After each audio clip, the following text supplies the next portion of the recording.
Yo, what's going on, guys? It's your boy. Welcome back to another video. It is officially spooky season, and there's going to be a lot of horror movie content coming to this channel very soon. But today I kind of wanted to talk about something that I think is pretty relevant right now with Beetlejuice being released this weekend.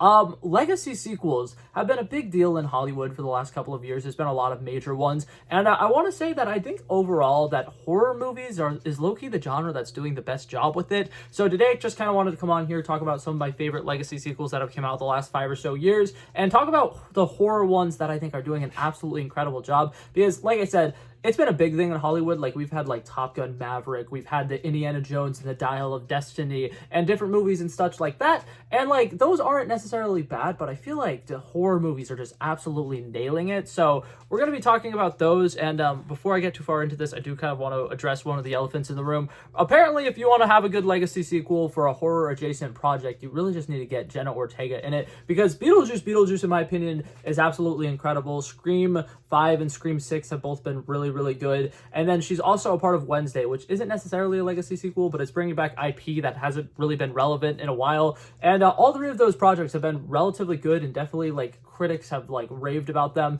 and I think that that's awesome. So I'm going to be talking about 4 specific projects today. I haven't seen any of the Halloween movies. I'm still working on watching more horror movies and some of the iconic ones, so I can't talk about that one at all. But we're going to be talking about Scream, like I said, Scream 5, Scream 6. We're going to be talking about the Ghostbusters reboots, which Frozen Empire was pretty disappointing, but in my opinion, Frozen Afterlife was absolutely incredible, and a lot of people don't give it the credit where credit's due. And then we're going to be talking about the new Beetlejuice, and then finally Hocus Pocus 2, which released last year. So let's dive into this video, shall we?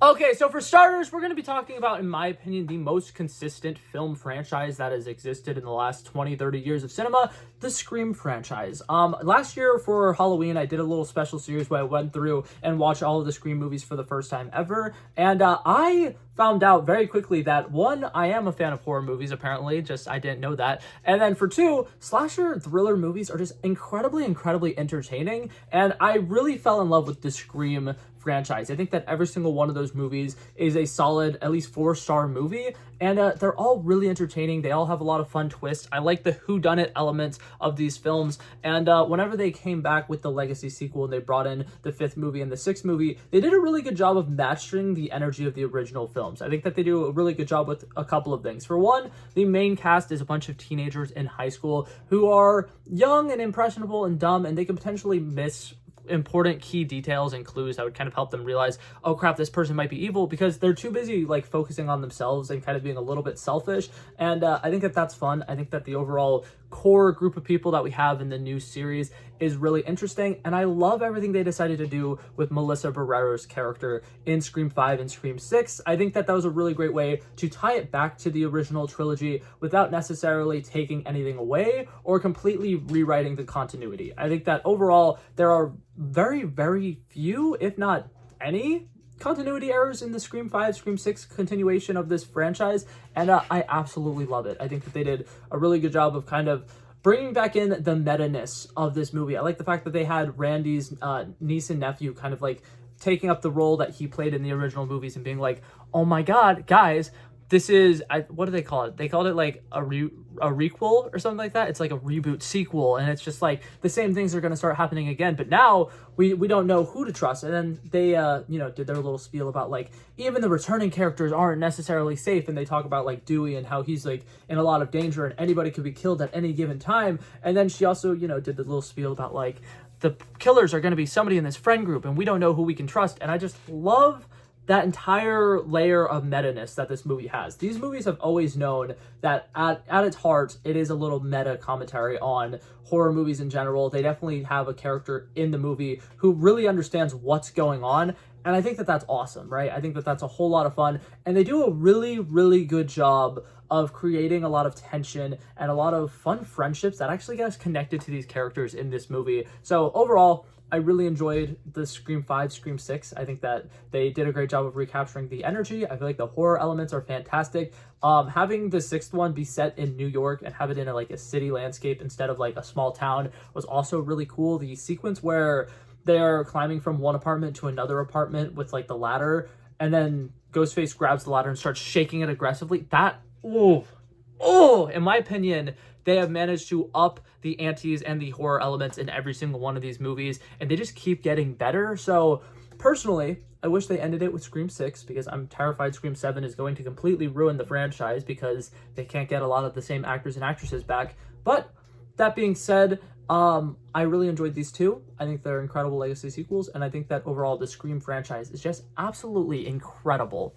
Alrighty, and then staying on brand, talking about Jenna Ortega movies, we're going to talk about Beetlejuice Beetlejuice here. I am going to issue a minor spoiler warning. I'm not going to get too far into this, but I think that this movie absolutely recaptured the magic of the first one. With the Scream movies, I was talking about how they still felt very consistent with the older movies, and this one is the exact same way. Tim Burton brings back his vision. He brings back his wonky little worlds. The underworld is so fun, so interesting. The way that they bring back that like trippy little hallway is fantastic. The way that they are able to make a lot of lively sequences with a lot of fun musical numbers are great. Danny Elfman's score is absolutely fantastic in this, and just overall, all of the characters just fit this world and this theme perfectly. I think that all of the returning actors, Winona Ryder, Catherine O'Hara, Michael Keaton, do an excellent job of reprising their roles and feeling like the same exact characters from the movie from 30 years ago. And it's just absolutely incredible how they're able to just step right back into those roles. And then having actors like William Dafoe and Danny DeVito and Jenna Ortega come into this film and kind of like also perfectly match the energy and the vibes. It's just incredible. I think that overall they knew what emotions they were trying to give us audience members for, you know, when we watch this movie. We want to feel all of the comedy. We want to feel very whimsical. We want to feel, you know, the comedy is just absolutely there. And it's perfect. And I think that that's great. They obviously are able to up the antes with Beetlejuice, having him do a lot more like sillier things. With him being in the underworld for the majority of this movie and him kind of actually taking them into the underworld, he's able to be more of a charismatic kind of like leader who you can't really trust, but you have to work with because you have no other options. He's fantastic in this movie. I think that Michael Keaton absolutely devours this role. And the fact that like him and Lydia Dietz or whatever have their like wedding moment at the end of this movie is awesome. And I really love everything that they do with that musical sequence. And overall, it's just an incredible, incredible movie that does a perfect job of giving you just more of what you loved about the first movie in a sequel 30 years later. Absolutely incredible, super impressive. I loved it. Alrighty, and the next legacy sequel that I want to go to is something very similar to that movie, where it's like, even though it is a horror adjacent movie, it's more comedic. Hocus Pocus 2. Absolutely incredible movie. I was not a huge fan of the original Hocus Pocus movie. I'll admit, my sister made me watch it with her every single Halloween the last couple of years, and I've been like, it's okay. Like, it's not bad. I think that the Sanderson sisters are all very entertaining characters, but I don't feel like there's anything that necessarily sticks out about it and makes me think, yeah, I need to watch this.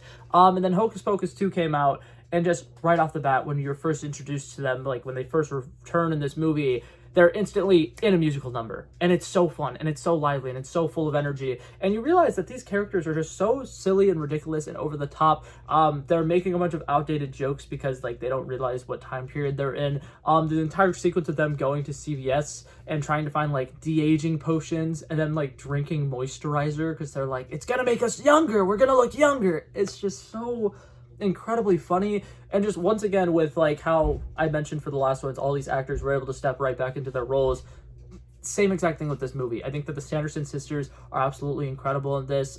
They did the I Put a Spell on You musical number, absolutely fantastic. All of the jokes with them having to use Roombas instead of brooms to like fly around is so funny. And just overall, the plot of this movie is so touching. Like, you wouldn't expect this movie about a bunch of silly little witch sisters to be that heartfelt and to have such a like powerful impact of like, they're my sisters, I would do anything for my sisters, I love my sisters. And like by the end of this movie, you actually get like really emotional, which was not something I was expecting. And just overall, on top of it just being like oh, did we really need this sequel? We do, and it's great, and it gives us a lot more emotional depth to these characters who we've always just kind of seen as these silly little witch sisters. So overall, I really enjoyed Hocus Pocus 2. I think it's a lot better than the first one, and for that, I want to say thank you guys so much for making a sequel for it 30 years later. So a lot of younger audiences get a chance to see these characters in a new light and actually fall in love with these characters, just like how people did 20 or so years ago. Absolutely love this one. Alrighty, and now the last one that I want to talk about. I have argued for a really long time that this is the best legacy sequel I've ever seen. And one thing that I really enjoy about this movie in particular is that it doesn't shove the older versions of the characters. It doesn't shove the old original characters into this movie. It does it in a way that feels so organic and natural. We're talking about Ghostbusters Afterlife, and I absolutely love this movie. I think that this movie is incredible from start to finish. I think that they do a really good job of slowly introducing the concept of ghosts into this. I think that they do a really good job of setting up these young characters to not necessarily even be Ghostbusters, but just like, you know, they're a regular family moving to this place that they don't really want to move to. They're having a lot of issues fitting in at the school that they're going to. And then part of it ends up being discovered why is because like they're hunting ghosts and their grandfather was a ghost hunter, and like there's a lot of things about their family that's just not really normal. And they do a good job of introducing new characters that feel like they 100% deserve to be in a Ghostbusters movie. Like Podcast is one of my favorite legacy like characters ever. Like in any films where they are introducing an entirely new set of characters based off of an old premise, Podcast is incredible. He's perfect for this. He absolutely fits this world perfectly. His sense of humor is fantastic. McKenna Grace and Finn Wolfhard, two young stars who are absolutely incredible in this first movie. And I just like the fact that they have this incredible emotional connection to their grandfather, who is one of the original Ghostbusters, who's now passed away. And they're trying their best to like kind of mourn and get over it. But like also, for some of them, they didn't really get to know him that much, and that's heartbreaking. And I love the way that they use a lot of very emotional ties in this movie to kind of connect all of the characters together as one big family. And then whenever the original Ghostbusters do step in to kind of help them solve their issues, they don't immediately take over and then it becomes a movie focused on those old Ghostbuster members. They just kind of like join the family, help them mourn over the loss of, you know, Egon Spengler, and then they also kind of like befriend them and be like, hey, you know, if you ever needed anything, your grandfather meant the world to us, we'll be here for you if you need us.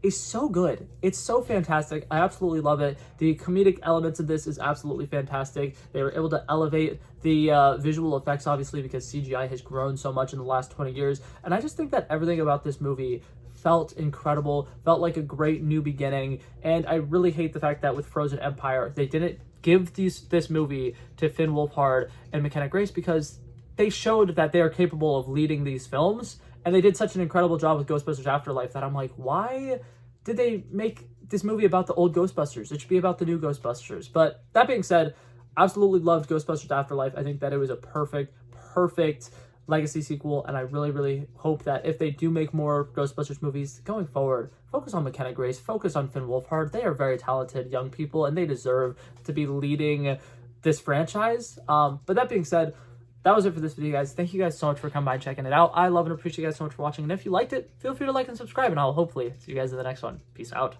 Bow. Bow. Bow.